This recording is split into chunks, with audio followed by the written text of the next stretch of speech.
mai cha ka sim ho hi phat thei hin bu o paka na khut thi nga kai kin han ne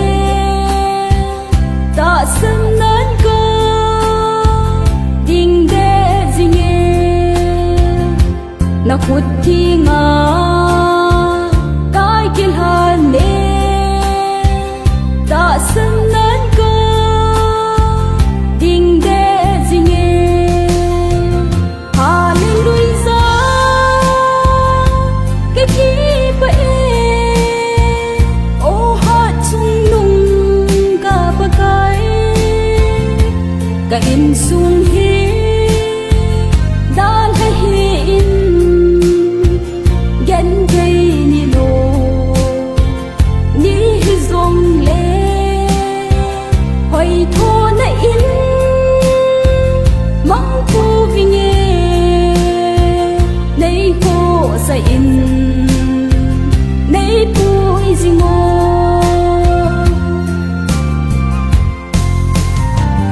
wa kai na ho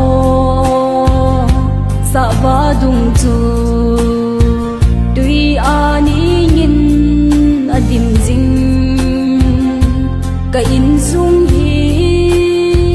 khang lum ge jin ho sa jing ngo ha chung lum be ka in sung hi khang lum ge jin ho sa jing ngo ha chung lum be hallelujah ke ki pa e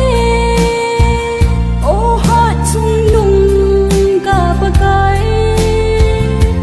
ka in sung hi dan ha hi in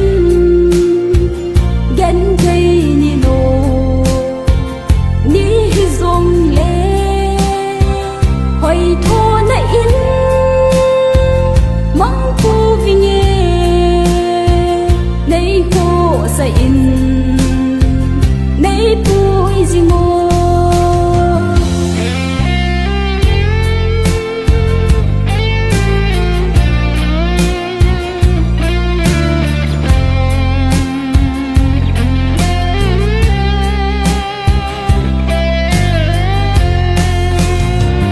pa kai na mi te na lung se ting ke zong nei gel do vô dài on ha ngã trên pa ka ka ngei tu na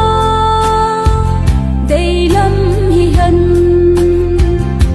vô dài on ha ngã trên pa ka ka ngei tu na dei lam hi han